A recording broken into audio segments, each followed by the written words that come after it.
YouTube पर channel को subscribe कर लीजिएगा आप लोग, और बच्चों को मोबाइल पर सब्सक्राइब कर देना चैनल को, ताकि सब बच्चे सुने।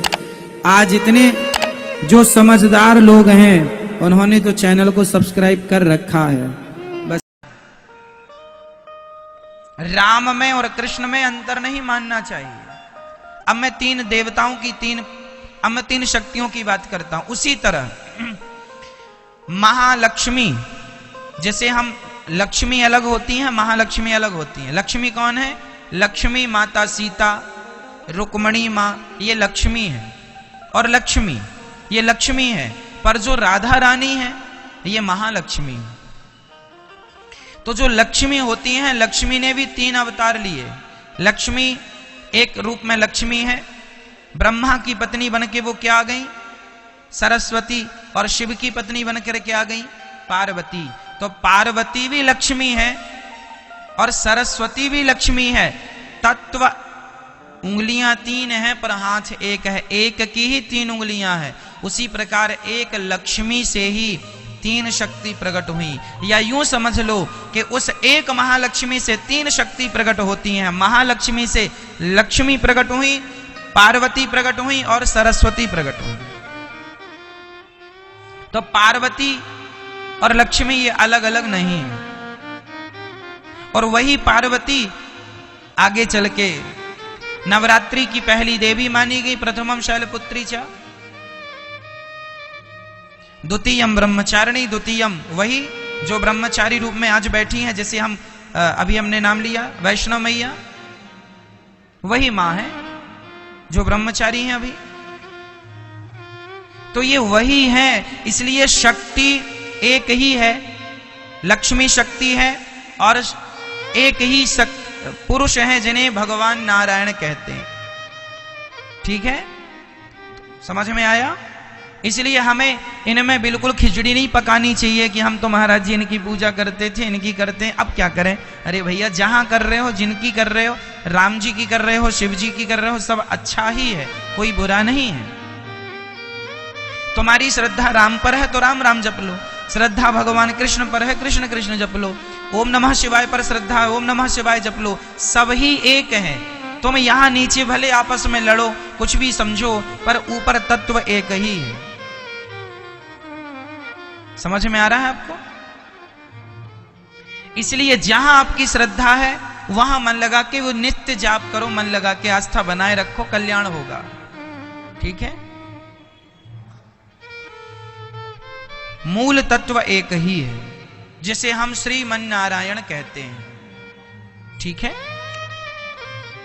अब भगवान कंस ने पटक दिया पत्थर पर, हाथ से छूटकर आकाश में चली गई मैया, वो विराजमान हो गई विंध्यवासिनी।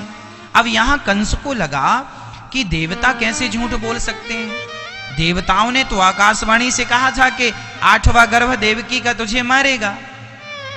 अब कंस चक्कर में पड़ गया कि देवकी के 8वें गर्भ में तो बेटा होना चाहिए था, या बेटी कहां से आ गई। अच्छा, कंस को पता नहीं था कि बेटा ही हुआ था, पर वो बेटा देवकी का यशोदा के पास चला गया है। अब ये पूरी कहानी कंस को पता नहीं थी, तो कंस को लगा ये देवता भी झूठ बोलने लगे आजकल। आकाशवाणी में कहा था 8वें गर्भ में बेटा होगा, बेटी हो गई। कंस ने तुरंत जेल के दरवाजे खुलवाए, अपनी बहन देवकी को गले लगाया। कंस रोया, बहन बड़ी गलती हो गई, बड़ी गलती हो गई। क्या हुआ भैया? अरे मैंने व्यर्थ ही तुझे कष्ट दिया, ये देवता आजकल बड़े झूठ बोलने लग गए हैं। इन्होंने कहा था तेरा 8वां गर्भ बेटा होगा, पर तो बेटी हुई। झूठ बोलते हैं देवता, ऐसा कंस ने कहा, जबकि देवता तो सही बोले थे, पर ये माया समझा नहीं। वो तो भगवान ने यशोदा के पास चले गए। कंस ने देवकी वसुदेव को जेल से मुक्त कर दिया, पर जैसे ही अपनी सभा में गया तो सभा के कुछ चाटुकार मंत्री कंस के, उन्होंने कह दिया महाराज हो सकता है अब बेटा हो जाए, हाँ, इसलिए इनको जेल में ही रखो। तो तुरंत फिर कंस दुष्ट हो गया, फिर जेल में बंद कर दिया देवकी और वसुदेव को। इतने में क्या हुआ कि भगवान कृष्ण का व्रज में उत्सव चालू हो गया। सब लोग बधाई देने लगे, और बधाई देने के लिए कौन आया? भगवान कृष्ण के जन्म पर शंकर जी, इंद्र जी, देवता जी, सब जी आए, पर वहां से वृषभानु जी राधा रानी को लेकर आए और बधाई देने लग गए। अब बधाई लेके आए, बढ़िया भर भर के खिलौने, भर भर के मक्खन, भर भर के दही और भर भर के, उस जमाने में जो भी आज के जमाने में चॉकलेट, टॉफियां इत्यादि हम लोग खिलौने बांटते हैं, है ना, उस जमाने में जो पैटर्न रहा होगा वो लेके आए। हीरे मोती लेके आए, पन्ना पुखराज इत्यादि लेकर आए, हीरा मोती है ना, सोना चांदी लेके आए, खूब बढ़िया लाए।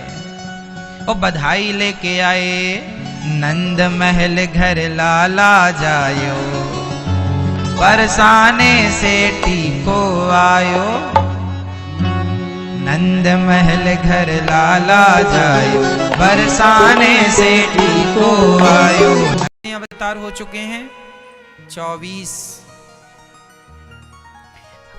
अवतारों में भगवान के सनक सनंदन सनातन सनत कुमार 12 भगवान नारद जी, नर नारायण, कपिल देव जी, दत्तात्रेय जी इत्यादि, ये 24 अवतार भगवान ने लिए, जिनमें कि अभी 23 अवतार हो चुके हैं, 24वां होने वाला है। कल की अवतार संबल ग्राम में विष्णु यश नाम के पंडित जी के घर में ये अवतार होगा, हुआ नहीं। नारद जी कहते हैं कि मैं पहले दासी पुत्र था, पर सत्संग के बल पर मैं ब्रह्मा पुत्र हो गया। संगति का जीवन में बहुत बड़ा प्रभाव पड़ता है मेरी मां। नारद जी बोले मैं दासी पुत्र था, संतों की संगति किया, ब्रह्मा पुत्र बन गया। मेरे घर में संत आए, मैंने खूब सेवा की। मनुष्य का धर्म क्या है? सेवा करना है ना। मैया जी, ओ मेरी मां, चुप रहना मेरी मां, शांत, शोर ना करना।